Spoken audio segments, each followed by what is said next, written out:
ಅಣ್ಣ ಇಲ್ಲಿ ಲೇಔಟ್ ಆಗಿದೆ.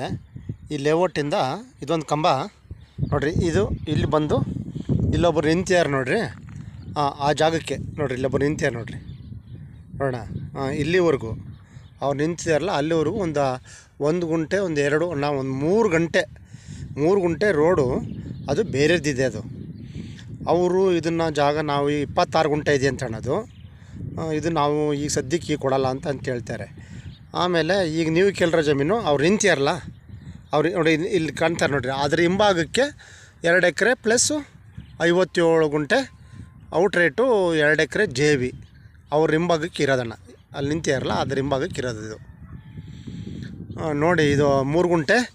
ಈಗ ಅದು ಯಾವ ಥರ ಮಾಡಬೇಕು ಏನು ಇಲ್ಲ, ನೀವೇನಾರ ಪ್ಲ್ಯಾನ್ ಮಾಡ್ತೀರಾ? ಇಲ್ಲ ಲೇಔಟ್ ಮಾಡಿಬಿಟ್ಟು ಸರ್ಕಾರ ಲೆವೆಲಲ್ಲಿ ಏನಾರ ಈ ರೋಡ್ ಬಿಡಿಸ್ಕೊಳಕ್ಕಾಗುತ್ತೆ? ಯಾಕೆ ಅಂತಂದರೆ ಇಲ್ಲಿ ನೋಡಿರಿ, ರೋಡ್ ಬಂದುಬಿಟ್ಟಿದೆ ಅಲ್ಲಿ ನೋಡಿರಿ. ಆಲ್ಚರಿ ರೋಡ್ ಬಂದುಬಿಟ್ಟು ಇಲ್ಲಿ ನಿಂತಿದೆ, ಇಲ್ಲಿ ನಿಂತಿದೆ.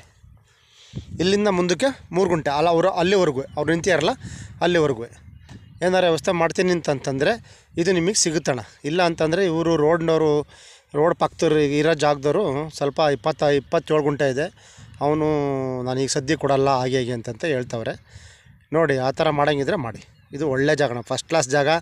ಒಂದು ಲೋಡ್ ಮಣ್ಣು ಏರ್ಸಂಗಿಲ್ಲ, ಏನೂ ಇಲ್ಲ, ನೀಟಾಗಿದೆ, ಫಸ್ಟ್ ಕ್ಲಾಸ್ ಆಗಿದೆ ನೋಡಿ. ಮಾಡ್ಕೊಳ್ಳಿ.